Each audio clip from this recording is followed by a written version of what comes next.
شادی جو ہے یہ خوشی کا وقت ہوتا ہے، جیسے مہندی لگانا، ہلدی لگانا، یہ سب ہمارے یہاں کے رواج ہیں۔ یہ ضروری نہیں کہ پوری دنیا میں ہلدی لگ رہی ہوں، ہمارے علاقے میں ہوتی ہیں۔ السلام علیکم، آپ سب خیریت سے ہیں؟ اس ویڈیو کو زیادہ سے زیادہ شیئر کریں۔ ہمارے علاقے میں ہوتی ہیں، ہندوستان میں پھیلی ہوئی ہیں۔ شریعت ایسی کسی بھی رسم کو، حضرت امام احمد بن حنبل رضی اللہ تعالیٰ عنہ اپنی زندگی کی ایک بات بتاتے، بہت مجھے بھی متاثر کر گئی۔ فرماتے ہیں کہ ایک بار آپ کو کوڑے مارے گئے تھے، 100 کوڑے مارے گئے تھے، جس کی وجہ سے آپ کی پیٹھ چھل گئی تھی، آپ جو ہے جھک کر کے چلے جا رہے تھے درد اور شدت کی وجہ سے۔ راستے میں ایک ڈاکو ملا، اس کا کچھ نام بھی ہے، ڈاکو چوری میں اس کا بڑا نام تھا، چوری میں بڑا نام تھا۔ سنیے کتنی بات ہے، حضرت امام احمد بن حنبل کہتے ہیں اس ڈاکو نے مجھے پوری زندگی کا سبق دیا ہے۔ حضرت امام احمد بن حنبل فرماتے ہیں راستے میں وہ ملا، کہا احمد بن حنبل ذرا آؤ، میں تم سے ایک پتے کی بات کرتا ہوں۔ کہا کہ کیا بات ہے؟ کہا کوڑے کھا کے آئے ہو؟ کہا ہاں 100 کوڑے مارے گئے۔ اس نے کہا، اس نے چوری کرتا ہوں پکڑا جاتا ہوں، چوری کرتا ہوں پکڑا جاتا ہوں، چوری کرتا ہوں پکڑا جاتا ہوں، اور جب جب پکڑا جاتا ہوں کوڑے کھاتا ہوں۔ اب تک میں نے 15,000 کوڑے کھائے۔ کتنے؟ اللہ اکبر۔ امام احمد بن حنبل سے وہ کہہ رہا ہے 15,000 کوڑے کھانے کے بعد بھی میں نے چوری اب تک نہیں چھوڑی۔ اے احمد بن حنبل، 100 کوڑے کھا کر کے تم حق کو نہیں چھوڑ دینا۔ جب میں چوری جیسے گناہ کو نہیں چھوڑا اتنے کوڑے کھا کر کے، تو تم صرف 100 کوڑے پر ہی حق بات کو چھوڑ مت دینا، تم اپنے پر جاری رکھو۔ حضرت امام احمد بن حنبل کہتے ہیں کہ جب برائیوں پر اتنے کوڑے کھا کر کے بھی کوئی برائی سے لگا رہتا ہے، تو میں حق کے ساتھ ظلم سہ کر کے کیوں نہ لگا رہا ہوں۔ آج اسی کی بات ہمیں سمجھانے کی ضرورت ہے اور سمجھنے کی بھی ضرورت ہے۔ علماء دبکے ہوئے بیٹھے ہیں، بہت سارے ہمارے مشائخ ہیں یا بڑے ہیں جن کو آج قیادت کرنی چاہیے تھی، وہ خوف کے مارے تھر تھر کر رہے ہیں کہ نہ جانے ہمارے ساتھ کتنے معاملات کریں گے۔ ہوگا ہی، خود ہمارے اوپر انہوں نے کیس رکھے ہیں، کتنے مقدمات میں ہم کو گھما رہے ہیں، آپ جانتے ہیں ان چیزوں پر کیا قصور ہیں ہمارے۔ رسول کریم صلی اللہ تعالیٰ علیہ وسلم کے متعلق کھڑے ہونا کوئی جرم ہے؟ میں اپنے نبی صلی اللہ تعالیٰ علیہ وسلم کی عظمت اور رسالت، ناموں سے رسالت کے لیے اگر کھڑا ہوا تو خود میرے اوپر تقریباً انہوں نے کتنے مقدمے دائر کیے۔ یہ میرے لیے عیب کی بات نہیں، عیب اس وقت ہوگا جب میں کسی کا قتل ناحق کر کے جاؤں، معاذ اللہ رب العالمین، اللہ کبھی نہ کرے۔ چوری ڈکیتی یا کسی برے کام میں کوئی جیل جائے تو اور رسوائے زمانہ ہے، لیکن الحمدللہ حق کا اعلان کرتے ہوئے اور ناموں سے رسالت کے لیے بات کرتے ہوئے اگر کوئی گیا تو میں سمجھتا ہوں وہ شہادت کے مقام پر جا رہا ہے، کوئی عیب کی بات نہیں۔ اور اسی خوف سے اگر تم یہ حق بات چھوڑتے رہ جاؤ گے تو پھر زمانہ تمہیں اس قدر بزدل بنا دے گا جیسے آج کے حالات ہیں، جو تمہیں وہ کہا جائے گا وہ سب چیزیں کرنی پڑ جائیں گی۔ اسپین کے یہی حالات ہیں، اسپین میں نام تک مسلمان رکھنے نہیں دیتے، جہاں ہماری 700 سالہ اسلامی تاریخ ہے، آج وہاں مسلمان ہیں لیکن اسلامی نام کے ساتھ نہیں، پہچان بھی نہیں سکو گے آپ۔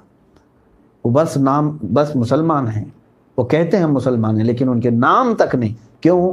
ہر وہ چیز وہ لے رہے ہیں جس کو سیکولرزم کہا جاتا ہے۔ جب بزدلی گھر کر جاتی ہے تو آدمی اپنا سب کچھ داؤ پہ لگا دیتا ہے۔ یاد رکھو میرے عزیزو، جب یوسف علیہ السلام کی زندگی ہمارے لیے بہت بڑی آئیڈیل بھی ہے، وہ 14 سال انتظار میں رہے کہ میرا مولا ایک نہ ایک دن مدد نازل فرمائے گا، اور اللہ قرآن میں فرماتا ہے وَكَذَلِكَ مَكَّنَّا لِيُوسُفَ فِي الْأَرْضِ، پھر ہم نے یوسف کو زمین پر تمکنت عطا کی، یعنی اختیار عطا کیا، کہاں جیل میں رہنے اور کہاں سیدھے وزیر اعظم، وزیر کی کرسی پر۔ وہ مولا بے حساب عطا کرتا ہے، اس کی حکمتیں نہیں جان سکتے کہ کب وہ کہاں سے اٹھا کر کہاں رکھے گا۔ نبی کو نبی کے گھر سے کنویں تک لایا، اور کنویں سے بازار میں، بازار سے زلیخا کے گھر میں، زلیخا کے گھر سے جیل میں، اور جیل سے سیدھے بادشاہ کے وزیر اعظم کے تخت پر۔ کیا کبھی اس طرح کا سفر آپ نے دیکھا ہے؟ حضرت یوسف علیہ السلام کو پھر بادشاہ مصر نے اپنا تخت دے دیا اور وہ خود دستبردار ہو گیا۔ یوسف علیہ السلام تخت مصر پر قائم رہے، پھر ایک زمانہ ایسا بھی آیا کہ روایت ملتی ہیں زلیخا کو بھی حضرت یوسف علیہ السلام نے معاف کر دیا، اور پھر وہ بوڑھی ہو چکی تھی، ان سے نکاح بھی فرمایا، روایات ہیں۔ تو اس قصے میں اور بھی بہت ساری چیزیں ہیں۔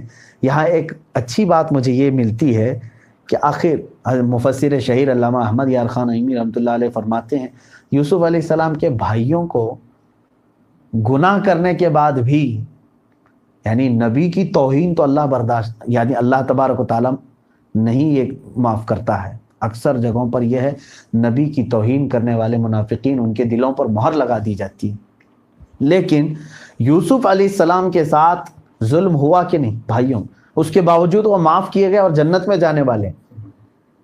اس میں ایک سوچنے کی بات ہے کہ ظاہر سی بات ہے مفسرین کی نظریں کہاں تک جاتی ہیں۔ وہ فرماتے ہیں ان بھائیوں نے جو کام کیا تھا، یوسف علیہ السلام کو کنویں میں ڈالا تھا، لیکن کس وجہ سے ڈالا تھا وہ پتہ ہے تمہیں؟ یعقوب علیہ السلام کی نظر میں محبوب بننے کے لیے، یعنی ایک نبی کی قرب حاصل کرنے کے لیے دوسرے نبی کو انہوں نے تکلیف دی، اسی لیے ان کو معاف کر دیا گیا۔ تو نبی کے قرب میں، نبی کی محبت حاصل کرنے کے لیے جب کسی سے ایسی خطا ہو جائے تو بھی اللہ اسے معاف فرما دے گا۔ یہ مفسرین نے فرمایا۔ اللہ رب العزت کہنے سننے سے زیادہ ہمیں عمل کی توفیق عطا فرمائے۔ اور بھی بہت ساری باتیں ہیں، وقت کافی ہو چکا ہے، سوالات بھی باقی ہیں، انشاءاللہ العزیز پھر کسی موقع پر عرض کریں گے۔ اللہ تعالیٰ یوسف علیہ السلام کی زندگی سے ہمیں بہت کچھ سیکھنے اور عمل کرنے کی توفیق عطا فرمائے۔ آج کا ٹاپک نکاح رکھا گیا ہے۔ سوال اس میں مہر کے متعلق ہے۔ پہلا سوال یہ ہے، مہر میں دینے کے لیے سب سے بہترین چیز کیا ہے؟ مہر مال ہونا چاہیے۔ مہر جو ہے یہ عورت کا حق ہے، شریعت نے یہ مہر مقرر کیا ہے، تو جو بھی بہتر مال ہو سکے، چاہے آپ سونا دے سکتے ہیں، چاندی دے سکتے ہیں یا رقم دے سکتے ہیں، لیکن بہترین مہر وہ ہے جو عورت کی خواہش کے مطابق ہو۔ لیکن عورت بھی اتنی لمبی خواہش نہ کرے، بلکہ وہ اپنے ہونے والے شوہر کی حیثیت اور استطاعت کے مطابق دیکھ کر کے مہر، دونوں زوجین کی رضامندی سے ہی مہر متعین ہوتا ہے۔ تو مہر میں کوئی بھی چیز رکھ سکتے ہیں۔ اب یہاں پر ایک سوال یہ بھی ہے، حضور صلی اللہ تعالیٰ علیہ وسلم نے مہر میں کیا کیا چیزیں دی تھیں؟ رسول کریم صلی اللہ علیہ وسلم کا مہر کیا تھا؟ اس کے متعلق ایک حدیث پاک صحیح مسلم میں ہے، عائشہ صدیقہ رضی اللہ عنہا سے۔ آپ فرماتی ہیں رسول کریم صلی اللہ تعالیٰ علیہ وسلم جب نکاح فرمائیں، اب وہ میں حساب بتاؤں گا تو حساب آپ کو معلوم ہونا چاہیے کہ کیونکہ پرانے اوزان ہیں، پہلے کے وزن ہیں۔ فرماتی ہیں رسول کریم صلی اللہ تعالیٰ علیہ وسلم نے اپنی ازواج مطہرات کو جو مہر عطا فرمایا ہے وہ اوقیہ جو ہے ایک وزن ہے، اوقیہ ایک وزن ہے۔ فرماتی ہیں کہ 12.5 اوقیہ چاندی حضور صلی اللہ تعالیٰ علیہ وسلم اپنی ازواج مطہرات کو مہر میں عطا فرمائے۔ 12.5 اوقیہ۔ اوقیہ کیا چیز ہے؟ اب کے زمانے میں وہ کتنا ہے یہ معلوم کرنا ضروری ہے۔ ایک اوقیہ ہوتا ہے 130 گرام 636 ملی گرام، سمجھ رہے ہیں آپ؟ 130 گرام 636 ملی گرام ایک اوقیہ کا یہ وزن ہے۔ اب آپ 12.5 اوقیہ کا وزن کر لیں کتنا ہوتا ہے۔ تو تقریباً میں نے ایک لگ بھگ اندازے میں ابھی جو کیلکولیٹ کیا ہے، تو پورا میں یہ ملی گرام میں نہیں لایا ہوں، لیکن تقریباً کی بات کر رہا ہوں۔ رسول کریم صلی اللہ تعالیٰ علیہ وسلم نے جو مہر عطا فرمایا وہ 1 کلو 650 گرام چاندی تھی۔ 1 کلو 650 گرام چاندی۔ تو نئے نئے دولہے محفوظ کر لیں، 1 کلو چاندی خرید لیں، 1 کلو 650 گرام چاندی۔ ہاں، اس کی قیمت بھی دے سکتے ہیں آپ، کوئی ضروری نہیں، لیکن حضور پاک صلی اللہ علیہ وسلم کا مہر آپ نے پوچھا ہے تو میں نے یہ مہر بتایا ہے۔ اور ساتھ ہی میں حضرت فاطمہ زہرا رضی اللہ تعالیٰ عنہ کا جو مہر تھا، مہر فاطمی مشہور ہے، 400 مسقال چاندی کہا جاتا ہے، لیکن جو ہمارے فقہاء کرام نے تحقیق کی ہے تو مہر فاطمہ جو تھا وہ 1 کلو 866 گرام 66 گرام 1 kg اور 866 گرام چاندی، یہ حضور پاک صلی اللہ علیہ وسلم نے حضرت فاطمہ الزہرا رضی اللہ تعالیٰ عنہا کا مہر رکھا تھا، جو حضرت علی کرم اللہ وجہہ الکریم کے لیے تھا، یعنی آپ کو دینا تھا۔ تیسرا سوال ہے کہ نکاح کے لیے لڑکے والے لڑکی کے گھر والوں کو بہت پریشان کرتے ہیں، اس پر روشنی ڈالیں۔ اس پر میں نے کئی مرتبہ اپنی تفسیروں وغیرہ میں بھی کہا ہے کہ دیکھیں ہندوستان میں بہت سارے رواج جو ہے غیر مسلموں سے لوگ لے چکے ہیں۔ اصل میں نکاح کا بوجھ پورا لڑکی کے اوپر ڈالنا یہ سراسر ظلم ہے۔ جیسے ہمارے ہاں ہو رہا ہے کہ لڑکا جو ہے یا لڑکے کی طرف سے مانگ ہوتی ہے جہیز کی اور لڑکی کے کپڑوں کی، خود کے جوڑے کی، علاوہ الگ سے پیسوں کی، پھر گاڑی کی، کوئی ظلم ہے؟ تو اس طرح سے میرے آقا صلی اللہ علیہ وسلم نے حکم نہیں فرمایا، بلکہ اللہ کے نبی صلی اللہ علیہ وسلم نے فرمایا نکاح کو آسان کرو کہ زنا مشکل ہو جائے۔ اور تم نے لڑکی جن کے گھر میں پیدا ہوئی اس کے اوپر تو آفت ڈال دی ہو۔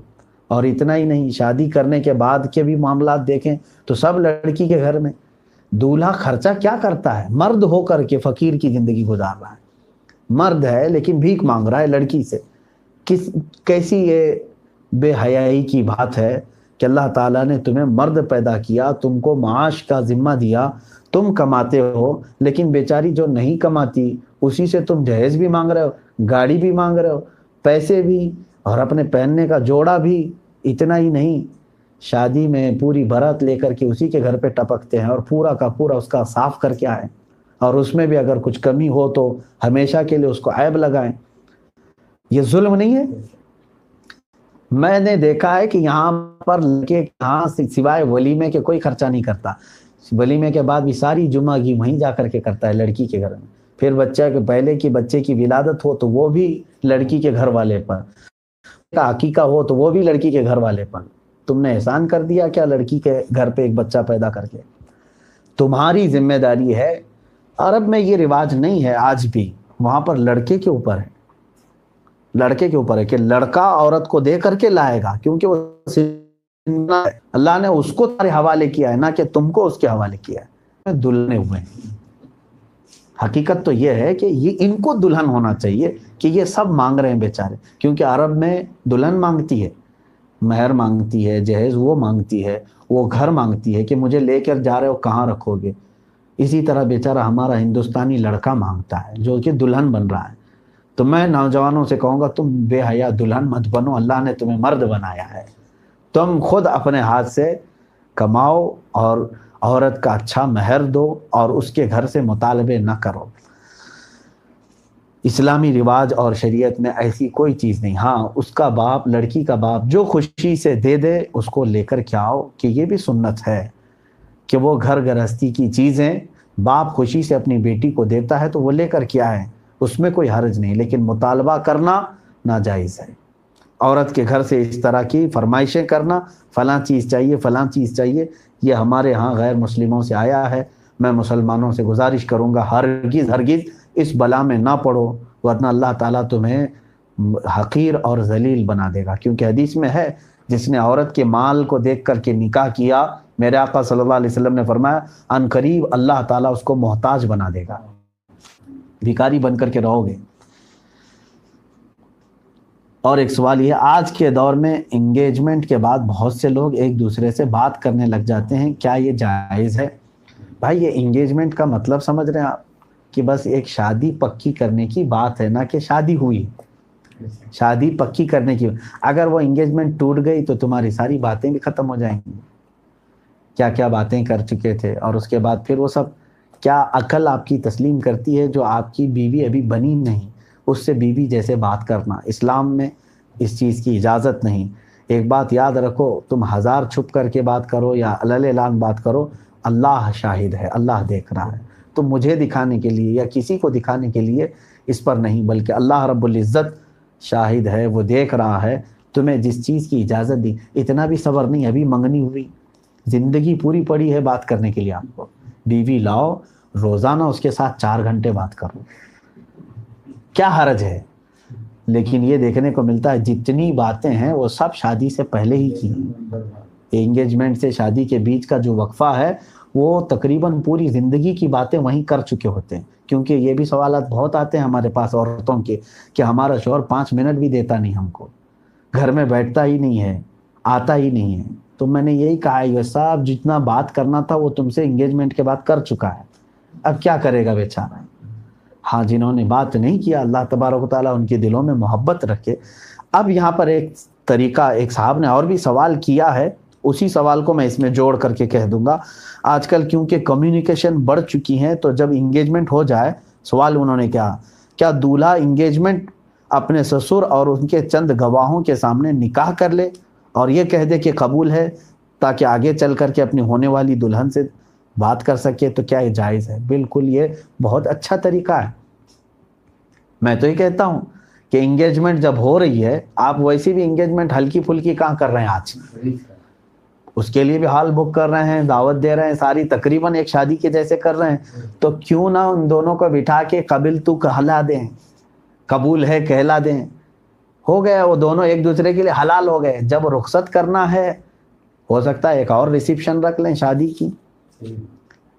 یہ اگر 2 گواہ وہاں پر موجود ہیں، اب سسر ہو یا نہ ہو ضروری نہیں ہے، لیکن آپ کے اور آپ کی بیوی کے درمیان 2 گواہ ہیں وہاں پر انگیجمنٹ کے بعد، اور لوگ جان بھی رہے ہیں، اسی وقت اگر ایجاب و قبول ہو گیا تو وہ نکاح ہی ہو گیا۔ اس کے بعد آپ کھل کر کے بات کرو، آپ کی بیوی ہے وہ شرعی بات کر سکتے، آپ صبح بات کرو، دوپہر میں بات کرو، رات میں بات کرو، کل بات کرو۔ یہ طریقہ اچھا ہے کہ انگیجمنٹ میں ہی ایجاب و قبول ہو جائے، اور جب اس کو عورت کو لانا ہے تب پھر آپ کوئی شادی کا دن مقرر کر کے عورت کو رخصت کرو۔ ایسا بھی حضور اکرم صلی اللہ تعالیٰ علیہ وسلم نے حضرت عائشہ صدیقہ رضی اللہ تعالیٰ عنہ کے ساتھ ایسے ہی فرمایا۔ پہلے 3 سال پہلے ماں عائشہ صدیقہ رضی اللہ تعالیٰ عنہ سے حضور کا نکاح ہوا، لیکن حضور کے حرم میں وہ آئی نہیں۔ 3 سال کے بعد وہ رخصت ہو کر حضور صلی اللہ علیہ وسلم کے حرم میں تشریف لائیں۔ تو اس طرح بھی آپ چاہیں تو کر سکتے ہیں۔ اب سوال ایک یہ ہے، شادی میں بہت سے رسم و رواج کرتے ہیں جیسے کہ ناریل پھوڑنا، جلوہ ڈالنا، کیا یہ سب حدیث سے ثابت ہے؟ دیکھیں، ناریل بھی پھوڑو، انڈے بھی پھوڑو، جو کچھ بھی کرنا ہے آپ کو میں لمٹ آپ کو بتا دوں، کیونکہ شادی جو ہے یہ خوشی کا وقت ہوتا ہے۔ جیسے مہندی لگانا، ہلدی لگانا، یہ سب ہمارے یہاں کے رواج ہیں۔ یہ ضروری نہیں کہ پوری دنیا میں ہلدی لگ رہی ہوں، ہمارے علاقے میں ہوتی ہیں، ہندوستان میں پھیلی ہوئے ہیں۔ شریعت ایسی کسی بھی رسم کو منع نہیں کرتی جو قرآن و حدیث سے نہ ٹکرا رہی ہو۔ بات سمجھ میں آ رہی؟ خوشی آپ کے لیے جائز ہے، بس اتنا دیکھیں کہ شریعت کے خلاف کوئی چیز تو نہیں جا رہی۔ ہاں، ہلدی کھیلنے میں، آپ لیمو کھیلنے میں، کہیں لڑکیوں کے ساتھ، عورتوں کے ساتھ بے تکلف ہو گئے، خلط ملط ہو گیا، ایک حرام کام آپ نے کیا، اور ایسا رسم جائز نہیں۔ باقی آپ سارے لوگ ہلدی ایک آپ کر رہے ہیں، وہاں ضیاء بھی نہ ہو۔ آپ اگر ہلدی چہرے وغیرہ پہ گورے ہونے کے لیے لگاتے ہیں تو خوب لگائیں، سارے ایک دوسرے کو لگا لیں، اس رسم میں کوئی وہ نہیں، شریعت اس کو منع نہیں کر رہی ہے۔ اسی طرح سے اب یہ جلوے کی بات ہے، جلوہ کیا چیز؟ وہی جو رخصتی کے وقت جو عورتیں گیت گاتی ہیں، یہی کوئی حرج نہیں۔ پہلے مجھے وہ شعر سننا پڑے گا کہ عورتیں گاتی کیا ہیں، مطلب اگر وہ کوئی کفریہ باتیں نہیں کہتی ہیں، حرام باتیں نہیں کہتی ہیں تو خوب وہ گائیں، کوئی مسئلہ نہیں۔ کیونکہ عرب میں بھی رواج تھا کہ جب دلہنوں کو رخصت کیا جاتا تھا تو آس پڑوس کی جو سہیلیاں ہوتی تھیں وہ گنگناتی تھیں، اور حضور پاک صلی اللہ علیہ وسلم نے اس کی اجازت عطا فرمائی کیونکہ وہ خوشی کا دن ہے۔ بلکہ اللہ کے حبیب صلی اللہ علیہ وسلم نے فرمایا اعلنوا النکاح واضربوهن بالدفوف، نکاح کا اعلان کرو اور اس وقت جو ہے دف بجا کر کے آواز سے لوگوں کو بلاؤ، چھپ کر کے نکاح نہیں ہوتا۔ تو دف بجانے کی اجازت جب ہے تو یہ خوشی شریعت کی لمٹ میں ہے، شریعت کے حدود میں۔ تو میں نے ہر ایک، اب کیا کیا میں رسم و رواج آپ کو بتاؤں کہ بہت ساری جگہوں پر وہ ہے، یہ ہے، یہ ہے، ایک فارمولہ بتا دیا کہ کوئی ایسا رسم جس میں حرام کاری ہو رہی ہو اس سے بچیں، باقی کوئی بھی خوشی آپ کر سکتے ہو کریں۔ حرام کاری جیسے اجنبی مرد کا اجنبی عورتوں سے ایک دوسرے کو مل جانا، خلط ملط ہونا، ناچنا، ڈانس کرنا، یا حرام چیزوں کی گنگنانا، جیسے گانوں پر رقص ہوتا ہے، یہ تمام چیزیں اگر نہیں ہیں تو سارے رسم و رواج شادی میں جائز ہیں، کوئی حرج نہیں۔ اور سوال ہے، کیا نکاح کے لیے بنا داڑھی والا انسان کی گواہی لے سکتے ہیں؟ ہاں لے سکتے ہیں، لیکن اس داڑھی والے کو کہیں کہ آئندہ چل کر داڑھی رکھ لے، سنت ہے۔ دوسرے مذہب کے لڑکی یا لڑکے سے شادی کرنا اسلام میں کیسا ہے؟ ناجائز ہے، آپ کی شادی ہوگی ہی نہیں جب تک کہ وہ اسلام قبول نہ کرے۔ دوسرے مذہب کے ساتھ تمہارا نکاح ہی نہیں ہوا، بلکہ وہ زنا ہے، کیونکہ اللہ تعالیٰ نے فرمایا وَلَا تَنْكِحُوا الْمُشْرِكَاتِ حَتَّى يُؤْمِنْ، تم مشرکوں سے ہرگز نکاح نہ کرو جب تک کہ وہ ایمان نہ لائیں۔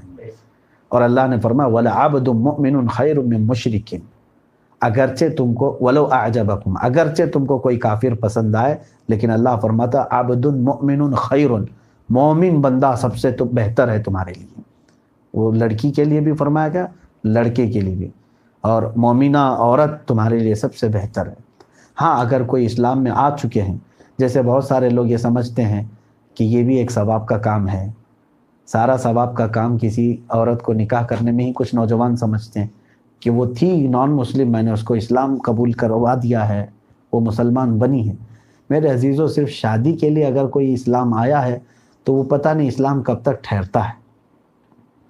اب اگر کوئی توبہ کر بھی لیتا ہے تو شریعت نے یہاں پر وہ بھی ایک ہمارے پاس سسٹم رکھا ہے کہ 6 مہینے انتظار کیا جائے، کیونکہ توبہ کے آثار ظاہر ہونا چاہیے کہ وہ سیریس ہے یا نہیں، یا تو پھر وقتی طور پر توبہ کیا ہے۔ تو اگر کوئی اسلام بھی لایا ہے تو اس کو 6 مہینے انتظار کریں، اور چاہیں تو اس کے بعد نکاح کر لیں۔ سوال یہ ہے، اگر دولہا جہیز نہ لے اور مہر بھی ایسا دے کہ ہونے والی زوجہ کو اتنے سورے یاد کروائے گا اور دلہن بھی اس چیز سے راضی ہے، تو ایسا مہر کیسے ادا کیا جائے؟ کیونکہ مہر شادی سے پہلے ادا کرنا ہوتا ہے۔ حدیث پاک میں اس کا ذکر تو ہے، حضور اکرم صلی اللہ علیہ وسلم کے پاس ایک خاتون آئی، یہ ابھی حدیث ہم نے ابھی پڑھی، انہوں نے کہا کہ میرا نکاح آپ چاہیں تو کر لیں۔ حضور صلی اللہ علیہ وسلم نے توجہ نہیں فرمائی۔ محفل میں بیٹھے ہوئے ایک صحابی تھے، انہوں نے کہا یا رسول اللہ صلی اللہ علیہ وسلم، اگر آپ رغبت نہیں رکھتے تو مجھے نکاح کروا دیں۔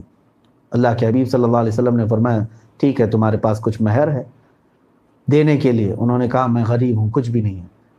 کہا جاؤ ایک انگوٹھی اگر مل جائے تم کو، لوہے کی انگوٹھی ہو تو لے آؤ، مہر میں کچھ تو دینا ہوگا۔ انہوں نے کہا میرے پاس لوہے کی انگوٹھی تک بھی نہیں۔ سب چلے گئے محفل میں۔ حضور اکرم صلی اللہ علیہ وسلم نے اس صحابی سے پوچھا حل معک من القرآن، کیا تمہارے پاس تم کو قرآن کی کوئی سورہ یاد ہے؟ انہوں نے کہا ہاں کذا و کذا، یہ سورتیں یاد ہیں۔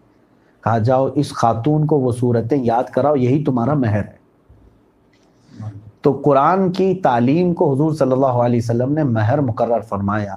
تو امام شافعی رضی اللہ تعالیٰ عنہ کے مذہب میں یہ ہے کہ تعلیم اس پر اجرت ہوتی ہے، اور وہ اجرت جو ہے وہ مہر مقرر کیا جائے، لیکن امام اعظم ابو حنیفہ رضی اللہ تعالیٰ عنہ کے نزدیک یہ نہیں ہے۔ مہر ہمارے ہاں کوئی قیمت والی چیز ہی ہونی چاہیے، اور کم سے کم مہر، سوال یہاں پر یہ بھی ہے اقل مہر کیا ہے، کم سے کم کتنا دینا چاہتا ہے، یعنی 1 روپے 2 روپے نہیں، شریعت میں کم سے کم مہر کی مقدار 10 درہم ہے۔ 10 درہم فی زمانہ کتنا ہوتا ہے؟ 3 گرام 265 ملی گرام چاندی، 3 گرام چاندی 3.265، سمجھ میں آ گیا؟ یہ چاندی اتنا جو ہے 1 درہم کی مقدار ہے، یہ 1 درہم چاندی 3 گرام 265 ملی گرام کی ہوتا ہے 1 درہم۔ اب 10 درہم آپ حساب کر لیں، تقریباً وہ 32 گرام چاندی اور 659 ملی گرام، تقریباً 32 گرام اور 659 ملی گرام چاندی، یہ اقل مہر ہے۔ ابھی مارکیٹ میں کیا چل رہا ہے اس کا وزن آپ سونار سے معلوم کر سکتے ہیں، چاندی 32 گرام کتنی ہوتی ہے، وہ سب سے کم مہر ہے، اس سے کم مہر رکھنا جائز نہیں ہے۔ کیا شیخ لڑکا سید لڑکی سے نکاح کر سکتا ہے؟ یہاں پر یہ کفو کے مسائل ہیں، وقت بہت زیادہ ہو گیا ہے۔ شیخ لڑکا سید لڑکی سے نکاح، اس طرح سے جو برادریاں ہیں ہمارے ہاں، خاندان ہیں، اس کا بھی اعتبار کیا گیا ہے، اگر لڑکی کم عمر ہے اور سید لڑکی چونکہ اعلیٰ خاندان ہے اور رسول کریم صلی اللہ علیہ وسلم کے آل میں سے ہیں، تو جو بھی سید لڑکی کو نکاح کر کے لائے، نکاح تو ہو جائے گا اگر اس کے ماں باپ کو اعتراض نہ ہو تو، اگر لڑکی کے ماں باپ کو اعتراض نہ ہو تو نکاح ہو جائے گا، لیکن یہاں دوسروں کے لیے یہ واجب ہوگا کہ وہ آئی ہوئی آل رسول کا احترام کریں۔ اگر آپ نے اس کا احترام نہیں کیا تو یہاں قصوروار ہوں گے، کیونکہ وہ سید ہیں۔ تو دوسرا جو ہے نکاح تو کر سکتا ہے، لیکن یہ معاملات کی طرف اسے توجہ کرنی چاہیے۔